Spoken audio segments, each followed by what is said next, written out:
Hello everyone, welcome to Unimonks. अपना history का chapter 3 kinship, caste and class हमने start किया है, जिसके दोनों पार्ट हमने पढ़ लिए हैं। अब किनशिप, कास्ट एंड क्लास हमारा 600 BCE से 600 CE तक की सोसाइटी के बारे में है। चैप्टर 2 में हमने इस टाइम पीरियड की जो पॉलिटी थी, जो पॉलिटिकल चेंजेस आए थे और जो इकोनॉमिक चेंजेस आए थे वो पढ़ा था। और उन्हीं पॉलिटिकल और इकोनॉमिक चेंजेस की वजह से इस पीरियड की सोसाइटी में क्या चेंज आए थे वो हमने इस चैप्टर में देखा है। तो पार्ट 2 का एक बार रिवीजन कर लेते हैं आगे बढ़ने से पहले कि पार्ट 2 में हमने क्या पढ़ा था। सबसे पहले सोशल डिफरेंसेस के बारे में पढ़ा था कि किस तरीके से कास्ट सिस्टम जो है वो क्रिएट किया गया था, और उनके बारे में दो संस्कृत टेक्स्ट धर्मसूत्र और धर्मशास्त्र में लिखा गया था। इसमें ब्राह्मण्स ने खुद को सबसे ऊपर फर्स्ट प्लेस पे रैंक किया, second was Kshatriyas, third Vaishyas and lastly Shudras were placed at the bottom of the order. अब इन्हीं दोनों टेक्स्ट में उन्होंने उनके जो आइडियल ऑक्यूपेशन है इन्हीं कास्ट के बेस पे जो डिवाइड किए गए थे वो भी लिखे थे कि भाई ब्राह्मण्स का था कि वेद सारे हम पढ़ेंगे, सेक्रीफाइसेस जो हैं जो भी होंगे हम करवाएंगे, गिफ्ट रिसीव करना या देना ये सब हमारा काम है।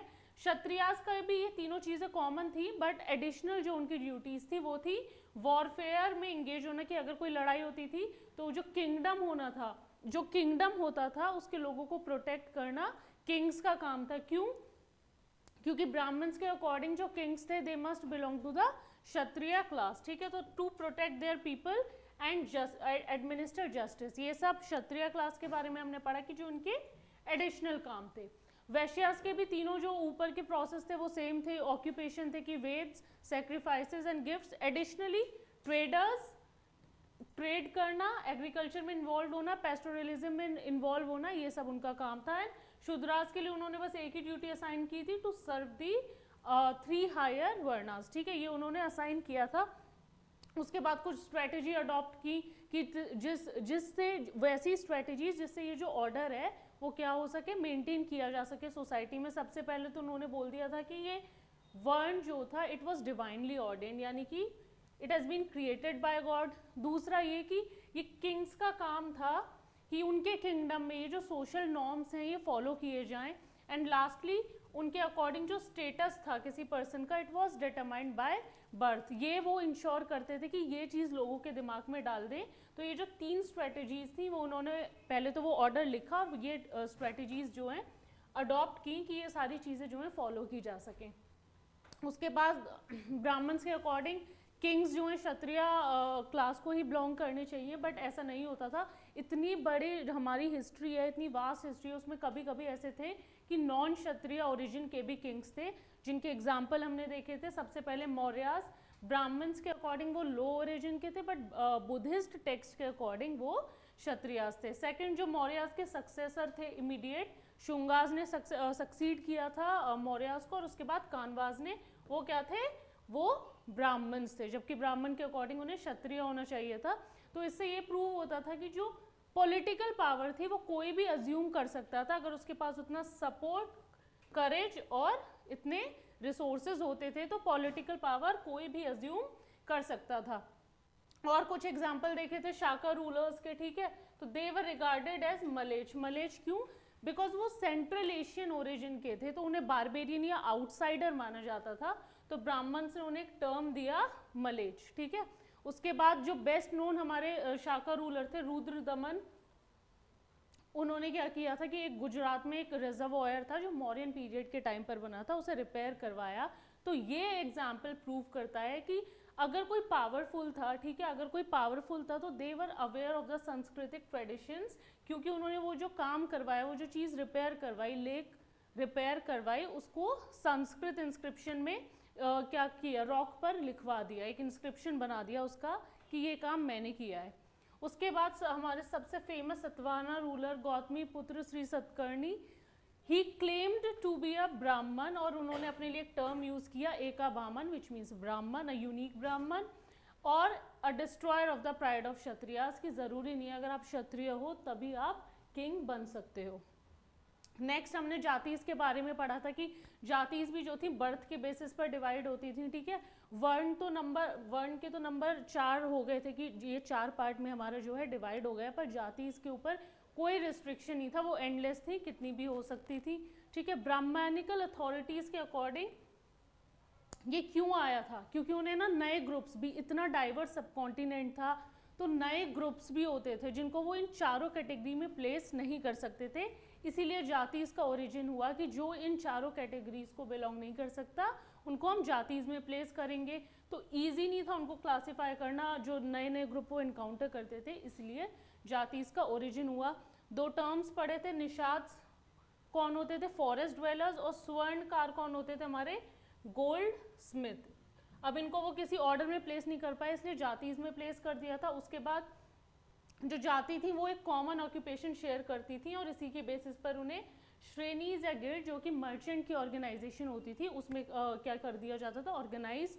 उसी के बारे में एक इंस्क्रिप्शन और पढ़ा था, मंदसौर इंस्क्रिप्शन, जो कि एमपी में है, and it was earlier known as Dashapura. तो यहाँ की ये जो इंस्क्रिप्शन है वो सिल्क वीवर्स के गिल्ड की जो है हिस्ट्री बताता है। उसके बाद कुछ और टर्म्स पढ़े थे कि और जो बाहर के लोग होते थे जो जाति से भी अलग होते थे उनको ब्राह्मण्स क्या बोलते थे। तो निषाद जो कम्युनिटी थी, जो फॉरेस्ट ड्वेलर्स की कम्युनिटी थी, जिनका मेन काम था हंटिंग एंड गैदरिंग, तो उनको जो ब्राह्मण्स ने क्लासीफाई किया कि अनसिविलाइज्ड है, एनिमल लाइक है और ऑड वन आउट है, हमारी सोसाइटी से क्या करते हैं, बिलोंग नहीं करते। तो उनको भी उन्होंने मलेच टर्म का यूज़ किया। जो भी नॉन सांस्कृतिक पीपल होते थे, जो भी ब्राह्मणिकल नॉर्म्स को जो उन्होंने लिखे थे फॉलो नहीं करते थे, तो उनको मलेच बोला जाता था। और भी कुछ लोग थे जिन्होंने उन्हें शूद्रास से भी नीचे प्लेस करा, देवर द अनटचेबल्स। ठीक है, अब इन्होंने जो सोशल डिवाइड क्रिएट करा ये सब स्क्रिप्चर्स में लिख दिए, ऑक्यूपेशन बांट दिए और 4 कास्ट बना दी। इससे बहुत बड़ा एक सोशल डिवाइड क्रिएट हुआ और उसमें एक और कैटेगरी थी अनटचेबल्स की। ठीक है, अनटचेबल क्यों, क्योंकि ब्राह्मण्स जो थे बहुत सी एक्टिविटीज़ को प्योर मानते थे और कुछ एक्टिविटीज़ को वो पोल्यूटिंग एक्टिविटीज़ मानते थे। For example handling dead bodies, dead animals, ये सब। तो इनको उन्होंने एक और टर्म यूज़ किया, चांडाल्स। इनको बोला उन्होंने कि आप चांडाल हो, और उनका ऑक्यूपेशन लिखा गया था मनुस्मृति में। बाकी सबके तो उन्होंने धर्मसूत्र और धर्मशास्त्र में लिखे थे आइडियल ऑक्यूपेशन, पर इनका ऑक्यूपेशन मनुस्मृति में लिखा था। यही कि इन्हें विलेज के बाहर रहना है, डिस्कार्डेड यूटेंसिल यूज़ करने हैं, और जो डेड पीपल हैं उनके क्लोथ्स पहनने हैं, ये सब उनका लाइफस्टाइल इस तरीके से होना था, ये मनुस्मृति में लिखा गया। अब 2 चाइनीज़ ट्रैवलर ने उनके बारे में बताया, फाहियान एंड युआनजंग, जो इंडिया आए, उन्होंने अनटचेबल्स के बारे में अपने जो टेक्स्ट हैं उनमें मेंशन किया है। फाहियान और युआनजंग किसके टाइम पर इंडिया आए थे, मैंने आपको बताया था, तो आप कमेंट करके बताओ कि किस डायनेस्टी में ये दोनों चाइनीज़ ट्रैवलर इंडिया आए थे। लास्टली हमने प्रॉपर्टी रिसोर्सेज के बारे में पढ़ा था कि इकोनॉमिक रिसोर्सेज जो थे वो किस तरीके से डिवाइडेड थे। फर्स्ट ऑफ ऑल मनुस्मृति ने बोला कि जो प्रॉपर्टी होनी थी, जो पैटर्नल एस्टेट था, इनकी फादर की जो प्रॉपर्टी थी वो सिर्फ सन अपने बेटों के बीच में डिवाइड होनी थी, विमेन का उस पर कोई क्लेम नहीं था। ठीक है, ऑल्दो उनका क्लेम उस पर था कि अगर शादी में उन्हें कुछ गिफ्ट मिलता था तो वो विमेन के पास ही रहता था, and it was known as स्त्री धन। बट जो पैटर्नल एस्टेट था, जो फादर की प्रॉपर्टी थी, उसमें उनका कोई भी क्या नहीं था, हक, राइट नहीं था।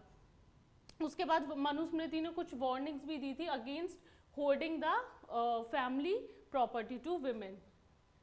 वर्ण के बेसिस पर बात करें तो ये तो बोला कि ऊपर की 3 जो हमारी कास्ट थी, जो अपर कास्ट बोलते थे खुद को, कि इनका ये ऑक्यूपेशन है, बट कभी कभी वो कॉरेस्पॉन्ड करता था सोशल रियलिटीज़ से, क्योंकि अगर उनका सच में वही ऑक्यूपेशन होता और वो उसी तरीके से फॉलो किया जाता तो स्टोरीज़ में बहुत बार जो है पुअर ब्राह्मण्स का डिपिक्शन किया गया है।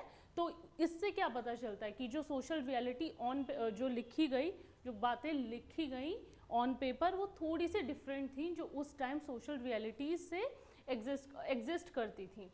इसी बात का जो है, जो बुद्धिस्ट थे, जब नए रिलीजन के बारे में हमने पढ़ा कि बुद्धिज़्म और जैनिज़्म जो 2 नए रिलीजन इमर्ज हुए, उन्होंने बोला कि ये जो सोसाइटी है इसमें जो डिफरेंसेस हैं नेचुरल नहीं है, यानी कि ये मैन मेड हैं, ये अब जाकर बनाए गए हैं, इसीलिए they rejected the idea of claim on the basis of birth. ठीक है, लास्टली एक बार क्वेश्चन से रिवाइज कर लेते हैं। Chinese traveller Fahien and Xuanzang describe about, अभी अभी बात किया, अनटचेबल्स के बारे में बताते हैं। सेकंड, शाकास जो हमारे सेंट्रल एशियन ओरिजिन के रूलर थे, were regarded by the Brahmans as mlechchha, बोलते थे वो उन्हें। Women were allowed to retain gifts they received on marriage as, उनका पैटर्नल एस्टेट में तो कोई क्लेम नहीं था, बट जो मैरिज पे उन्हें स्त्री धन जो गिफ्ट मिलते थे, इट वॉज टर्म्ड एज स्त्री धन, तो they were allowed to retain them. Question 4, Mandsaur inscription records the history of, Mandsaur is a place in Madhya Pradesh जो दशपुरा के नाम से जाना जाता था, और वो सिल्क वीवर्स, जो सिल्क वीवर थे उनकी जो ऑर्गेनाइजेशन थी, उनकी जो गिल्ड थी, श्रेणी थी, उनके बारे में बताता है। And lastly, according to whom paternal estate was to be divided equally among sons, ठीक है, इसकी हमने अभी बात की कि ये मनुस्मृति में लिखा गया है। जेंडर्ड एक्सेस टू प्रॉपर्टी, किस तरीके से जो इकोनॉमिक रिसोर्सेज होंगे, प्रॉपर्टी होगी, किसके बीच में डिवाइड होगी, तो मनुस्मृति हमें इसके बारे में बताता है। लास्ट पार्ट है इस चैप्टर के, ये रिविजन इसलिए क्योंकि बहुत ज़्यादा इंपॉर्टेंट पार्ट है, यहाँ से सबसे ज़्यादा क्वेश्चंस आपके बनते हैं इस पर्टिकुलर चैप्टर से। नेक्स्ट टॉपिक है अब हमारा आज का, एक्सप्लेनिंग सोशल डिफरेंसेस। तो इतने सारे सोशल डिफरेंस, कास्ट, जाति, इस सब की हमने बात की है, तो किसी ना किसी ने तो उनको क्रिटिसाइज किया होगा। तो अभी बात की कि जो बुद्धिस्ट ट्रेडिशन था, जो बुद्धिज़्म रिलीजन इमर्ज हुआ, तो उन्होंने ये बोला कि ये जो डिफरेंसेस हैं सोसाइटी में, जो डिफरेंशिएशन है सोसाइटी में, ये नेचुरल नहीं है, इट इज़ मैन मेड। तो उनका एक टेक्स्ट है सूत पितक, तो एक मिथ के बारे में बताते, एक स्टोरी छोटी सी बताता है कि पहले जो ये ह्यूमन बींग्स का वर्ड था, इवन प्लांट्स का भी जो वर्ड था, ठीक है, पूरी तरीके से इवॉल्व नहीं हुआ था, और जब जिसको जितनी ज़रूरत होती थी सिर्फ उतना ही जो है यूज़ करते थे। धीरे धीरे ह्यूमन बींग्स जो हैं वो ग्रीडी होते चले गए, इंट्रूसिव होते चले गए एक दूसरे की टेरिटरी में, ठीक है, तब जाके ये सब बढ़ा, ये सब जो डिफ्रेंसिएशन हुआ वो तब जाकर बढ़ना स्टार्ट हो गया। तो जो बुद्धिस्ट थे, they developed an alternative understanding of social equalities, उन्होंने जो पूरा आइडिया था सोशल डिवाइड का, इसको रिजेक्ट कर दिया। उनके अकॉर्डिंग धीरे धीरे जब अपनी अपनी ज़मीनें बनाई गई, किंगडम्स बनाए गए, तो ये जो इंस्टीट्यूशन था किंगशिप का, it was based on human choice, ठीक है, इसकी वजह से ही कि ये हमारी टेरिटरी है, यहाँ हम इतने टैक्स लेंगे, तो ये सब जो ग्रीडीनेस आई, ये सब जो चेंजेस आने स्टार्ट हुए, इन्हीं चेंजेस की वजह से सोसाइटी में इतना बड़ा जो था सोशल डिवाइड क्रिएट हो गया। क्यों? क्योंकि जब कोई किंग रूल करता था तो उसके फॉर्म में, उन सर्विसेज के फॉर्म में लोग उनको टैक्स पे करते थे, ठीक है, जिन्होंने कर दिया उनको ऊपर तक कंसिडर किया जाता था, जो नहीं कर पाते थे उनकी हालत ही ख़राब थी। तो taxes were a form of payment for services rendered by the king. And lastly जो मैंने बोला कि बुद्धिस्ट जो थे, मानते थे कि humans has created and institutionalise social and economic relations, कि जो ह्यूमन बींग्स थे उन्होंने अपने अकॉर्डिंग, अपनी जो है ग्रीड के अकॉर्डिंग, अपनी कन्वीनियंस के अकॉर्डिंग जो है ये सोशल डिवाइड जो है क्रिएट करा है, अपने हिसाब से बना दिया है कि क्या क्या जो है सोशल नॉर्म्स होंगे, कौन उनको किस तरीके से फॉलो करेगा। And secondly access to economic resources, जैसे मनुस्मृति में लिख दिया कि किसके पास जो है प्रॉपर्टी जाएगी, किसके पास नहीं जाएगी, ये सब जो है ह्यूमन बींग्स ने ही क्रिएट किया है, ना कि ऐसा बोला जाता है कि डिवाइन ओरिजिन, ऐसा कुछ भी नहीं था। तो बुद्धिज़्म ने, जो बुद्धिस्ट थे, उन्होंने पूरा आइडिया जो था इसको रिजेक्ट कर दिया। ये लास्ट टॉपिक है हमारे इस चैप्टर का, handling text historians and the Mahabharata, की हिस्टोरियंस जो हैं हमारे इस एपिक को किस तरीके से देखते हैं, क्योंकि बहुत सारे वर्जन्स में, बहुत सारी लैंग्वेजेस में लिखी गई है, तो हिस्टोरियंस अलग अलग वर्जन्स को किस तरीके से देखते हैं।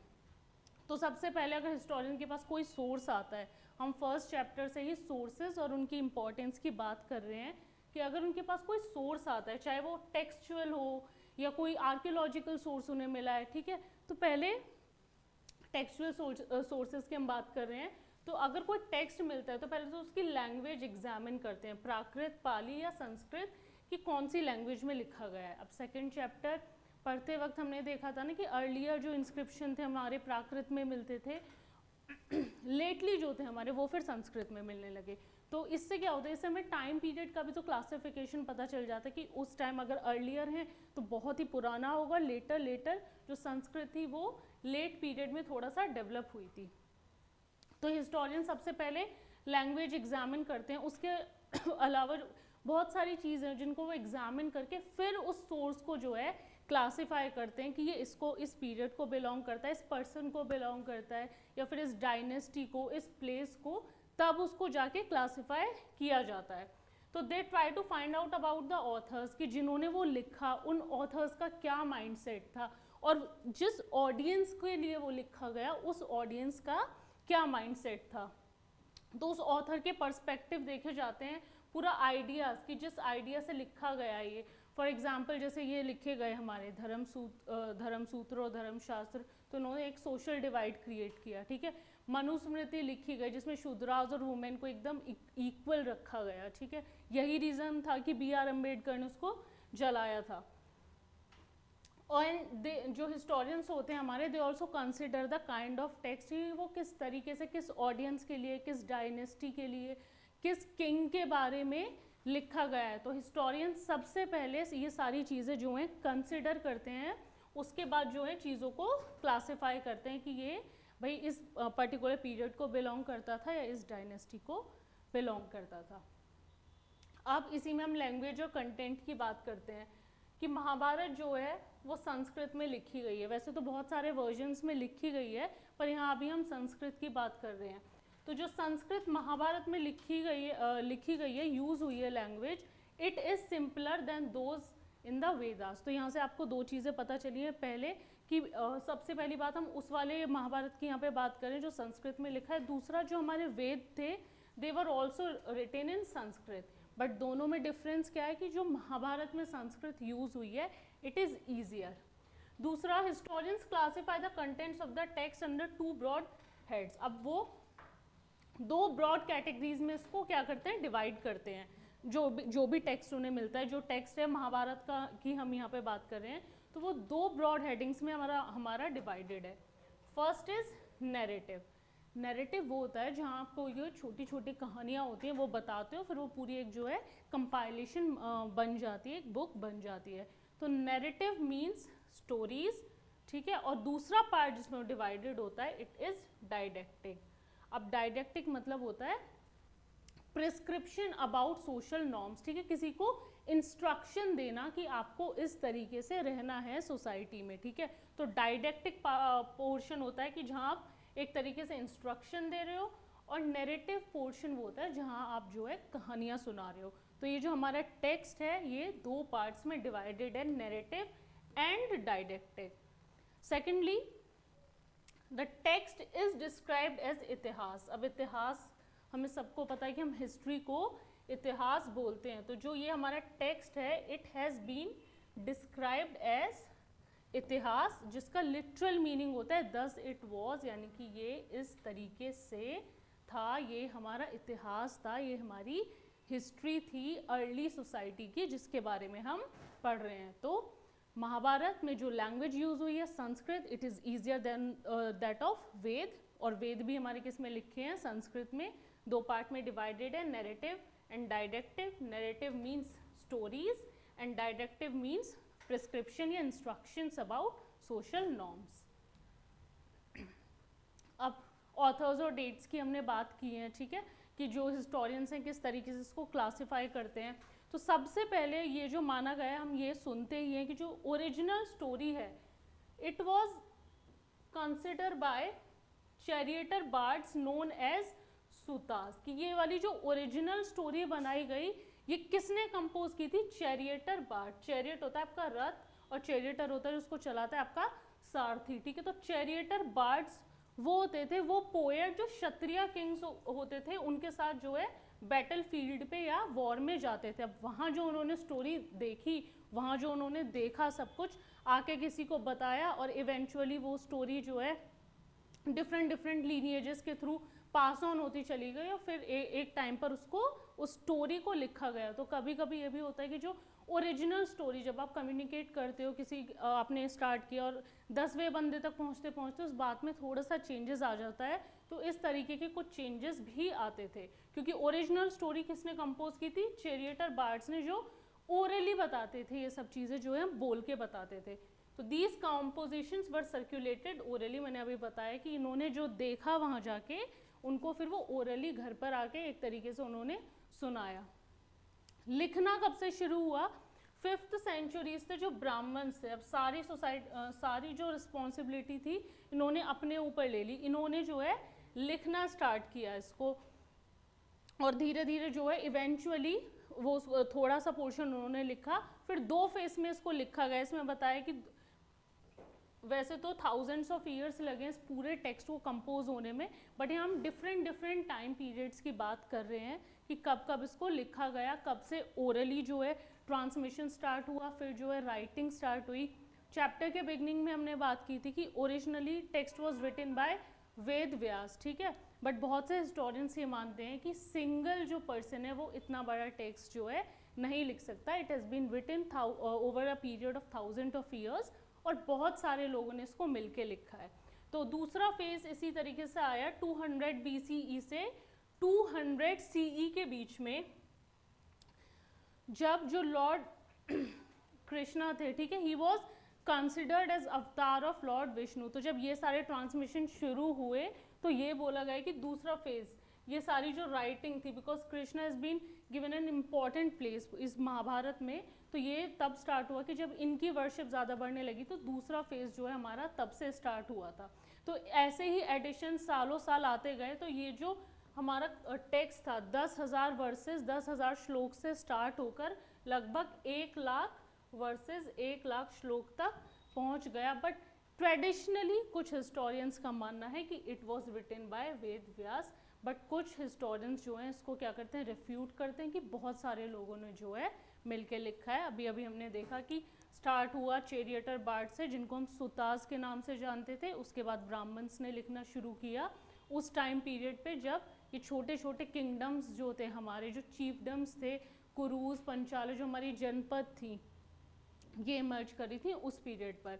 और उसके बाद इवेंचुअली ये बढ़ता गया जब Lord Vishnu was considered, Lord Krishna was considered अवतार ऑफ लॉर्ड विष्णु, उस पीरियड में भी ये लिखा गया।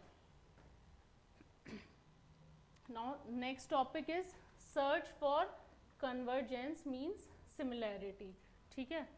तो महाभारत बेसिकली कंटेन्स जो हमने सेंट्रल आइडिया पढ़ा है कि भाई एक फ्यूड हुआ था 2 सेट ऑफ कज़न कौरव्स और पांडव्स के बीच में, वो है हमारा सेंट्रल आइडिया। तो पूरा जो टेक्स्ट है हमारा वो बहुत विविड, यानी कि अच्छे तरीके से पूरा डिस्क्रिप्शन देता है बैटल का, जंगलों में वो लोग फॉरेस्ट का किस तरीके से रहते थे, जो दूसरा सेट था कौरव्स का वो पैलेसेस में रहता था और सेटलमेंट्स, इन सब के बारे में जो है पूरा डिस्क्रिप्शन दिया गया है, पूरी स्टोरी इनकी बताई गई है कि बैटल कैसे हुआ या किस तरीके से होते थे, फॉरेस्ट के बारे में, पैलेस के बारे में और सेटलमेंट के बारे में।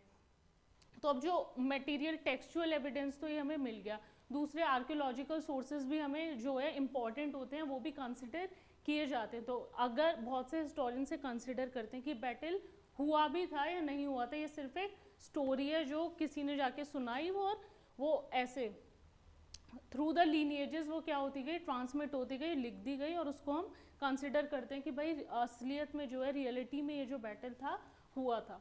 तो हस्तिनापुर में उन्होंने कंसिडर किया कि जो महाभारत में डिस्क्रिप्शन दिया गया हस्तिनापुर का, ये वही सिमिलर प्लेस है या नहीं है। तो ये तो पता उन्हें चला नहीं, बट इन्हें यहाँ से 5 ऑक्यूपेशनल लेवल मिले, यानी कि 5 पीरियड्स मिले बेसिकली, और जिसमें से सेकंड और थर्ड जो हैं इम्पॉर्टेंट थे।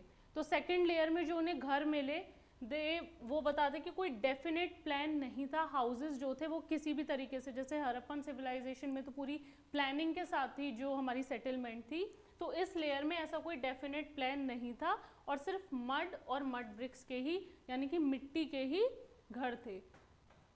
उसके बाद थर्ड फेज भी उन्होंने इम्पोर्टेंट बताया है, जहाँ हाउसेस थे जो मड ब्रिक्स यानी कि कच्ची ईंट और जो थे बर्न्ड ब्रिक्स यानी कि पक्की ईंटों के भी बने होते थे।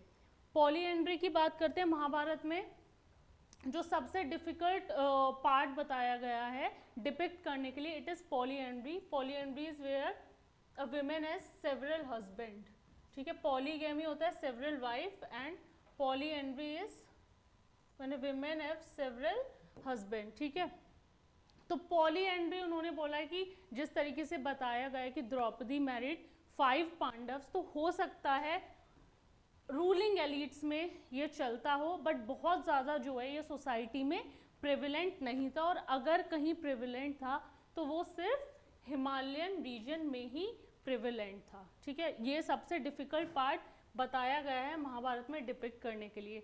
Last topic is a dynamic text, यानी कि इवॉल्व हो रहा है विद टाइम। तो महाभारत का जो ग्रोथ थी, जो उसके वर्जन्स थे, it did not stop with Sanskrit. बहुत सारी लैंग्वेज में, पाली, प्राकृत हम अभी बात कर रहे थे, उन वर्जन्स में भी इन्हें लिखा गया है। सेंट्रल स्टोरी को जो है हमारी, उसको अलग अलग तरीके से बताया गया है। और ये जो महाभारत है, इसके टेक्स्ट पे बहुत सारी जो है परफॉर्मिंग आर्ट भी प्रैक्टिस की जाती हैं। फॉर एग्जांपल हमारे प्लेज, डांसेस और ऐसी बहुत सारी चीज़ें हैं जो जिसके लिए एक जो है थीम प्रोवाइड करता है। अब जो पढ़ा है उसको क्वेश्चंस के थ्रू एक बार रिवाइज कर लेते हैं। हमारा फर्स्ट क्वेश्चन है, हु वर द सुताज। अभी हमने बात की, वो चैरियटर बार्ड्स जो क्षत्रिय किंग्स को, जो क्षत्रियाज होते थे, उनको अकम्पनी करते थे बैटल फील्ड में। Question number 2, Mahabharata was divided into which sections. तो हमने बात की थी कि 2 सेक्शन में डिवाइडेड था, नैरेटिव एंड डायडेक्टिक। तो आंसर होगा both A and B. Narrative वो होता है जहाँ आप स्टोरीज बताते हो, और डायडेक्टिक वो था जहाँ आप सोशल नॉर्म्स के बारे में बताते हो। Question number 3 is, who excavated a village named Hastinapur in Meerut. तो it was archaeologist B B Lal, जिन्होंने 1951 और 52 में इस प्लेस को क्या किया था, एक्सकेवेट किया था। तो आज का लेक्चर अगर आपको अच्छा लगा हो तो चैनल को लाइक, सब्सक्राइब और शेयर करें।